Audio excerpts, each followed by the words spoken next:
Hello Cryptos, Fight fans, go with Stony, watch MMA Crypt Show. On today's show we have Pannie Kianzad. Pannie is currently 1-1 in Invicta, a former Cage Warriors Women's Bantamweight champion, and has a pro record of 8-1. With that, I'd like to welcome to the MMA Crypt Show, Pannie Kianzad. Pannie, welcome to the show. Thank you. Hi. So Pannie, we've not seen you for now, 14 months or so? Not heard much about you, obviously there's been rumours of an injury, etc. So what I want to do first, I want to detail how you see your career right now. I understand you've been training at home. I'm not too sure if you're with your gym. What's it called? Rumble Sports? Yeah, Sports. exactly. I want to know where you're at right now, Pannie. 40 months out, training at home. I'm not too sure with Rumble Sports, etc. Obviously, you fought for the title last in Invicta. There was some problems at the weigh-in. Obviously, you didn't make weight. So I just wanted to know where you was at right now, and how do you see your career, your pro career right now? Because obviously, you lost in the title fight. We know Irene Aldana. She lost also in the title fight to Tonya Evinger. Obviously, a dominant champion right now. She managed to get her career back on track, and obviously in the UFC now. So I just wanted to know, how do you see a return? If you do return, do you think you'll be well received? Do you think people still know who Pannie Kianzad is? Obviously, in Sweden, everybody knows who Pannie is. You get a lot of coverage, but obviously he was making waves back when you fought Tonya Evinger after your victory over Jessie Jess. Well received. So you was there's a lot of people on your hype train, basically. I'm not too sure that's dimmed down over 12 months. A lot can change in 12 months in fighting. Obviously, you boomed in 2015. I want to know if you felt that decreased in 2016 with you being inactive. So, pretty much, it's a big question there. That's a loaded question, but I just wanted to try and get your response to sort of all of that in one question, if you can. In one answer, one response, Pannie. Well, after my last fight, after my loss, I've been had back-to-back injuries. First, I had a back problem that I was out for 3 months for my regular training. So I was just rehabbing.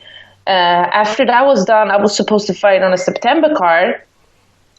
But my first day into camp and sparring, I injured myself and my knee popped. So I was out for another 3 months. So that sucked because I was already gone exactly a year in September, and then I was, making my return. So after that, I was like, fuck, I need to get my, my injuries back in place, and I don't have time to get injured because I really want to fight. I had some ups and downs this past year. I mean, just before my fight with Evinger, it was a bit, I had a bit of a roller coaster just before. And then afterwards, it just became worse. I had 6 months of not knowing, when my back injury came, after I was in Thailand, I was considering quitting, actually. Nobody knows this, but it's I was considering of just quitting because my back had been bugging me for many years. And I was like, fuck, I'm 24. I don't feel like 24. Yeah. I feel like I need a new back, and my back was really, I fell through sparring and I lost the feeling in my legs, and it was really bad, and I did not know what to do because the medical care in Sweden is good, but they won't put any energy into professional fighters, especially not somebody that does martial arts. Oh, wait, my door's ringing. wait. Okay. Oh, sorry. Okay, I'm back. So I had the back injury, and I was considering quitting because I was like, fuck, this is no life. And it's I was going through this huge depression thing, and I was like, fuck life, this is not working. I'm injured and stuff like that. I would have thought differently if I was in, I was in shape here and I was in shape in my body and everything. I did not feel like going back into fighting or MMA or anything that could, make me be around, people again. Do you want to get back into fighting, Pannie? Excuse me? Do you want to return to fighting?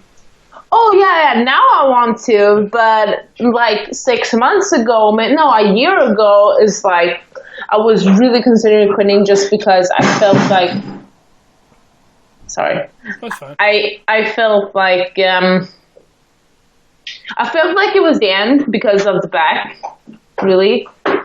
So what changed your mindset there, Pannie? What changed your mindset into wanting to return to fighting? Was it your back got better, and then the hunger was there?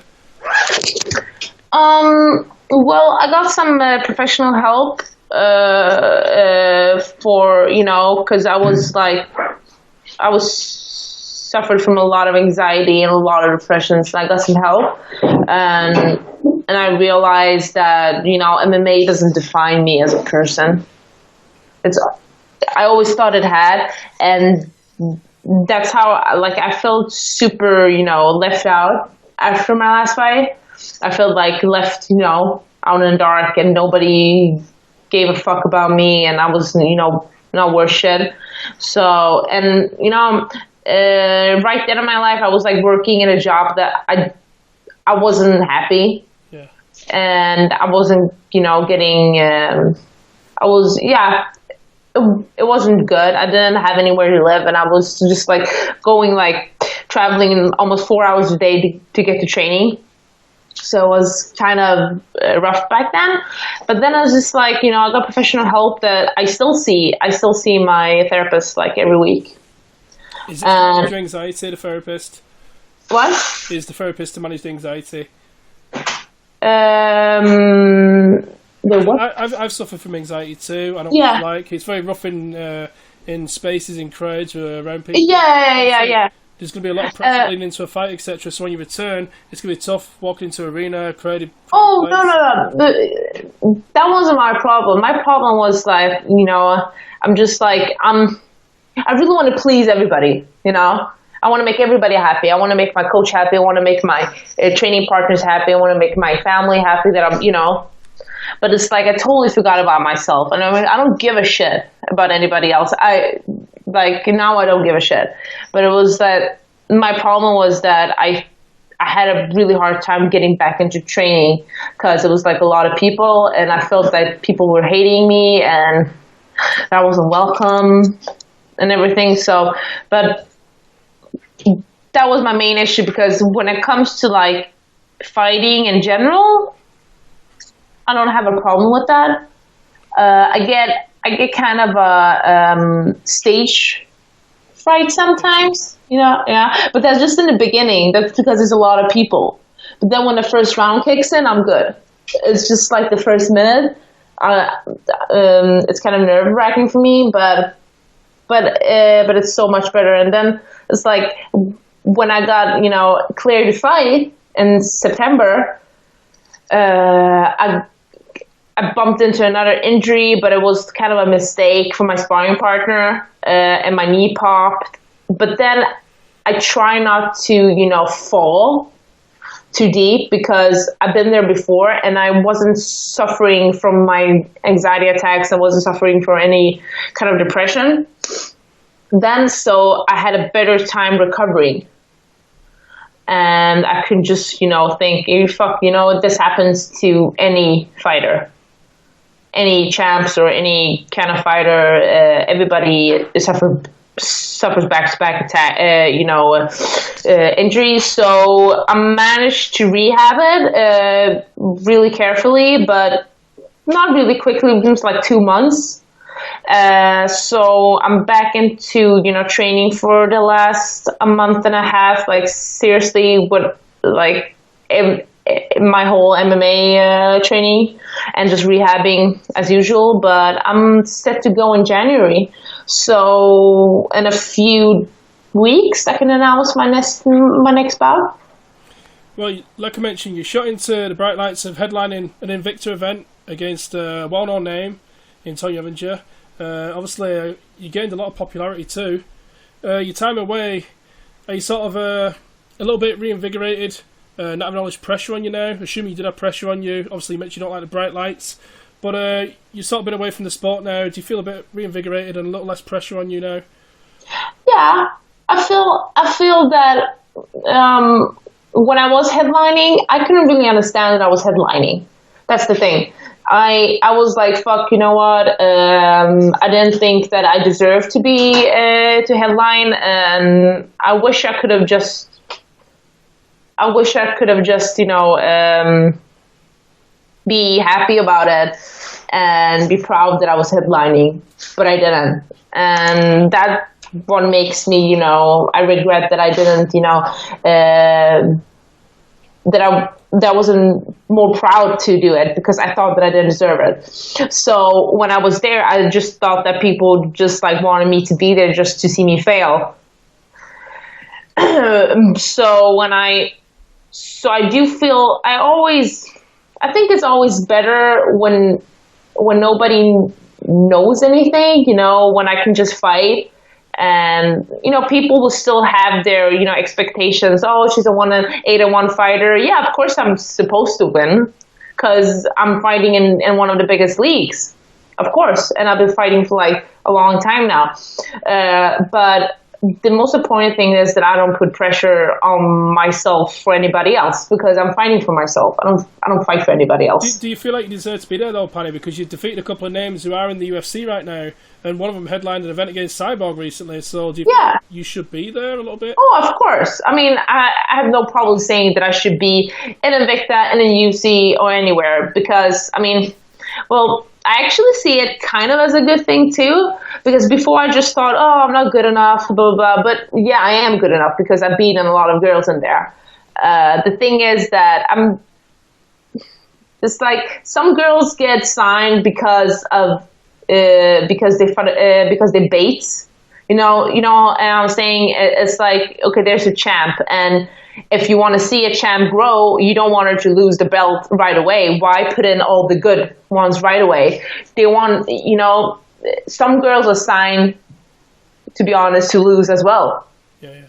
Not everybody gets signed because they're fucking amazing, because I've seen shitty fighters in UFC. Yeah. And it's like, I think my time will come, and I'm kind of much younger than the girls that get signed. The girls that get signed right now, they're like over 30, and I'm not even 25 yet. So I think when I do get there, I will stay. Like, I'm not that kind of fighter that will be kicked out after 1-2 fights. It's like, I'm not going in there to lose a fight and then lose my contract. So I just believe in my ability to, you know, fight, and you know, whatever happens. I'm still a good fighter with the UFC or without the UFC. A little off topic here. My personal opinion on this, I wasn't too impressed with Chris Cyborg signing with the UFC right now. It makes no sense. She's cutting a lot of weight just for pointless fights, in my opinion. They're just exhibition fights. In Invicta right now, she's got Cindy Dandois, she's got Megan Anderson, even Tonya Evinger could come up and fight for the belt, etc. So to me, it's sort of a lost cause in having Cyborg right now, because Ronda Rousey's fighting for the belt. It just makes no sense to me. I want to get your take on that. Hopefully it doesn't shit stir too much. No, for me, it's like Chris is one of my favorite fighters of all time, and it's like, why should the men have any division they like, and the girls only get 2 divisions? It doesn't make any sense. It's like, I would on top of my hands cut off many fighters from the men's divisions and cut their divisions, because I don't think they're good enough. It's like, I think they should add a 145 division, because 145 fighters in Bellator and Invicta are pretty huge. Not all of them in Invicta are good enough for the UFC, but I think if they made like a tough, like Chris would like mentioning, that would be good. But then really, I don't really see her fighting in the UFC in 140, because I don't think the UFC cares about her health. They know she would say yes to the fight because she's a fucking fighter. But I think she should get the chance to fight in her own division, or else just go to Invicta, I think, or Bellator. Just go to somewhere where they appreciate you, because it's like, I don't see a point why her like fucking making herself miserable. Well, when she should be able to fight in her own weight class, like we all do. Well, there's also a 125 division that's missing in the UFC. That brings me on to your teammate, Anna Almos. She dropped from 135 down to 115. That's a big drop. I understand it's a bit of a struggle for her. Do you have any concerns about her fighting tomorrow with this big weight cut, etc.? Obviously, I think 125 would have been more suited for her. Do you think 115 is okay, or do you think 125 would have been more suitable for her? Well, the good thing is she just made weight, and that's awesome. She's been working really hard, and she's been planning this weight cut from the day she came home from Rotterdam. So that's why I think she made the weight perfectly. Performance-wise, we will see tomorrow, but I think that 115 suits her better because she's kind of a short fighter for 135. She's like a head smaller than me, but if the 125 would open, I think she would choose that one because she told me, she's like, if there was a 125, that's her weight class. That would be the perfect weight class for her. But I think she will stay at 115 until they open another weight class. But I see the UFC needs to open 125 and 145. That's what I see. You just mentioned doing a tough there. That'd be a good idea. Is just going to do a tough? What do you think will happen first? 125 or 145? That would be awesome if they made that. If they made the 120 and 145, because if they make both of them, so I know a lot of 135 will go down to 125. Yeah. That I know are kind of on the limit to being too small for 135, and a lot of 135ers feel that it's a lot of pressure going down to 135 will go up to 145. I mean, I used to fight on 145 before, but there I was kind of comfortable. I didn't cut any weight at all. So, like, I would never go up and down anymore because 135 is my weight class. I'm too small for 145 and I'm way too big for 125. So, but I think she would choose a 125 division if there was one. But right now, I think the 115 is good for her. It's good for length, it's good for reach and everything. I want to go back to September 11th, 2015, Invicta FC 14, the weigh-ins. Obviously, not many people know. I'm not sure you want to disclose it, but you missed the weight. We know your coach came out afterwards and made a statement regarding you and the missed weight, etc.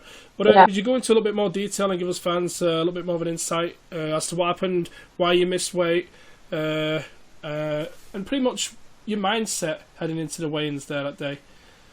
The thing was, when my coach went out and said that statement, I don't agree with anything. So that's like his opinion. It's not my opinion. I would see him writing something else, of course, but it's nothing I can change right now. I did not have the right mindset going into the weight cut. I was like super stressed, and I felt like I already counted out myself. Like I was really not there mentally. I wasn't like telling myself to fuck it. Let's do this, because I had a lot more in me. I just choose not to do it. And for me, that's not really like me, because when it comes to my fighting, I don't really give a shit. I just do it. And my weight cutting, it's used to be like that too. So when I went into that, mindset, when I was cutting weight the day before, when we started, I felt, fuck, something is not right. I just didn't feel it. And I never felt that before. I never felt that way before. It was kind of mind-blowing for myself because I didn't know how to react. I didn't know what to do. I felt really, somehow I felt really lonely because I did not know what to do. Did not know what to say. And I felt really, just before the weigh-ins, even before we started cutting, I just felt like going home.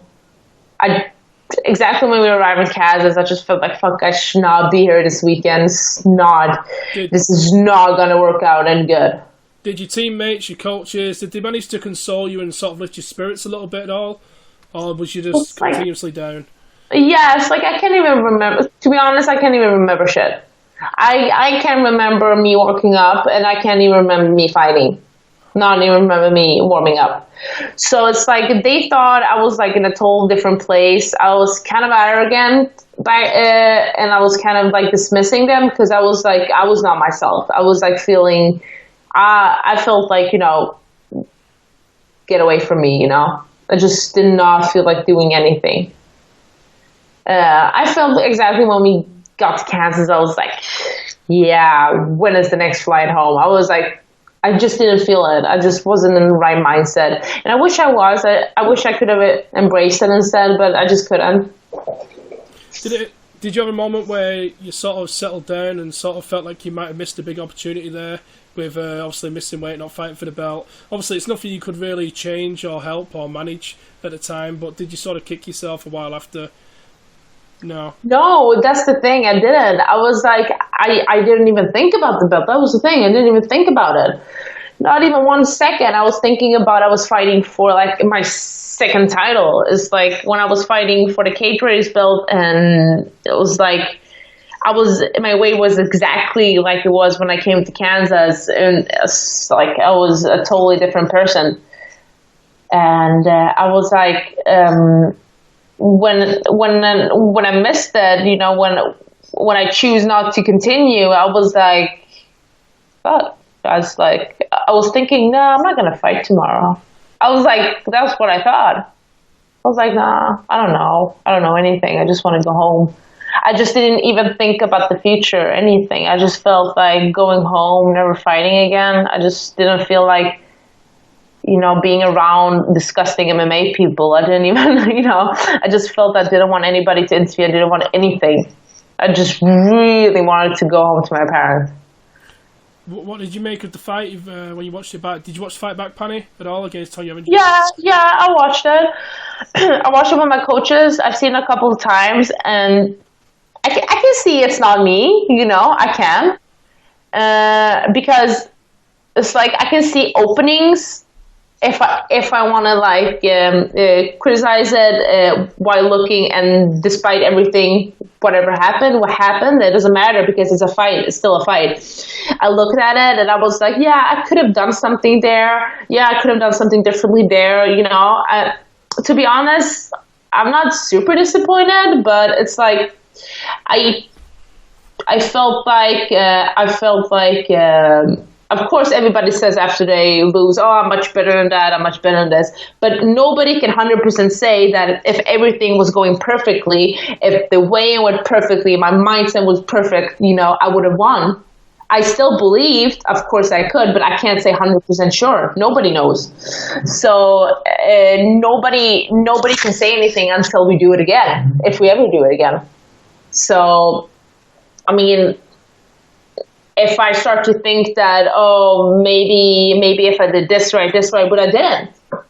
But I get my chance again so soon. So I'm trying. It's like I don't have time to think about that anymore. You know, I'm like working. I'm working past it, kind of. I'm trying to work, you know, to be a better fighter, be a better person. So. I've been watching MMA over a decade now, Pannie. My apologies for my voice. I've got a it's okay. on to the viewers too. It's a little bit raspy. Now I've been watching MMA for over a decade now, and pretty much a lot of the respect aspect has disappeared from MMA. Obviously, you carry yourself with a lot of respect. Obviously, before the fight, you seem a bit amped up. Obviously, you might talk a little bit of smack, but afterwards, you tend to show respect afterwards. Tonya's sort of her own person. I don't think she's trying to hype things up or trying to create a show, put on a spectacle for people. She's sort of just herself, but she can come across quite arrogant and rude and cocky. Now, referring back to the MMA Roasted podcast when you went on, also she said some things about you where I heard like whimpering and stuff as I was hitting her, quite disrespectful stuff. Would you always carry yourself in terms of Tonya Evinger with some respect? Would you not really get into that sort of trash talk with her? Maybe I'm saying if you sort of went to fight a down line, obviously you would trash talk, but in terms of previous opponents and especially Tonya Evinger, would you always keep things somewhat respectful, even gracious in defeats? It's like even before our fight, I was not even trash talking. It was like I'm not really that kind of fighter. It's like if people want to trash talk me, go ahead, no problem. It's like I'm always trying to be myself, and I thought when we both were on roasted just before the fight, it was good. We were just laughing, it was fun and everything, and then after, of course, I mean, I respect her as a fighter, of course. but I do not respect her as a person, because it's like, it's just that it's like, if somebody wants to be arrogant and rude and shit like that, and I don't believe in the excuse, well, that's just my personality. I don't believe in that excuse. It's like, then everybody can be arrogant and rude and nasty. It's like, to be honest, it's like, she comes across of having, I read an article that she's been like being through a rough childhood. She's, people been looking down on her, being bullied and shit like that. But the problem is that she's doing the exactly same thing that she's been, that people have been doing to her. That is the I've been working a lot with kids and teenagers and everything. That's exactly what kids do when they feel pressured. It's like, if somebody bullied me, I'm going to be a bitch and I'm going to bully other people. That's exactly what she's doing. She's playing that game. And it's like, I don't think, people ask me, it's like, why is she in the UFC? And I know it's been like kind of fuss with that she's been saying, I don't want to be in the fucking show. And they're like, they don't like her personality because she comes across as this bully person. I just don't think people enjoy it. And to be honest, it's like, I work a lot with people, and one thing I hate is when, especially fighters, bully each other over the internet, and being rude and being like that. That's not a personality. That's just fucked up. So, do you believe a time should come when she should transition to the UFC? Because the Invicta roster is getting thinner in the bantamweight division right now. She's obviously taken out all challengers. Do you think she should? She wants to really prove herself. She has an Invicta. She's really had a career resurgence in Invicta. Pretty much stomped all challengers there. Yeah. I think she should move on to the UFC eventually. It's like, besides what I think about her, I think that Tonya, if she would be in the UFC, she would be 100% top 5. Yeah. Absolutely. I think she will beat a lot of the top girls in there. But I think it comes down to if she really wants to, or if she doesn't want to. I don't think Tonya needs to be that person that sells out. You don't need to sell out to be in the UFC. You just need to, I think people just need to fucking drop the attitude. It's like, if somebody would want me there, I would still be myself, but not look down on people. I just think that if she wants to be there and fight with the best, then make an effort. So that's what I think. But if she would be there, I would 100% rank her at top 5. So going forward with you, Pannie, you said that you're going to be returning in 2017. You also said that MMA doesn't define you as a person. So no. What's your mindset heading into 2017? Will you be taking it fight by fight? Will you be wanting to get a certain amount of fights, a certain amount of wins? How do you perceive 2017 for you? Well, I always take a fight by fight. So I'm returning in January, and I'm super excited because this is the first time in my whole MMA career, MMA, boxing, any career, that I've been injury free. So I feel super stoked that I can finally do this again, and with this joy of that I really want to fight just for myself. And of course I'm gonna win. That's whatever. But it's it feels good going back and feeling that you really want to fight. That's the most important part for me. For undefeated fighters, Pannie, especially when they rise to the top really quick, we look at Paddy Pimblett, Conor McGregor, etc. I feel like they'll have to have a loss or a really tough fight to sort of come through things. Do you feel like you passed that sort of test now? And do you feel like every fighter needs that? Because Paddy Pimblett, look at the stuff Paddy Pimblett's got after his recent fight in Cage Warriors. Obviously, the hype's behind him, and it's like everyone wants him to lose, just like Ronda Rousey, just like Conor. They all want him to lose. And once they lose, they sort of go on to become greater fighters in a way. It's like of course everybody wants you to lose because nobody likes, and it's like people want you to win, but they don't want you to win too much because then you will get full of yourself. It's like, fuck it. It's like, I think it's like you always get kind of sort of a perspective when you lose, but it totally matters how. It's like, I'm happy that I lost to a top contender. Yeah. For women all over. I mean, it's like I'm happy that I lost to somebody really good.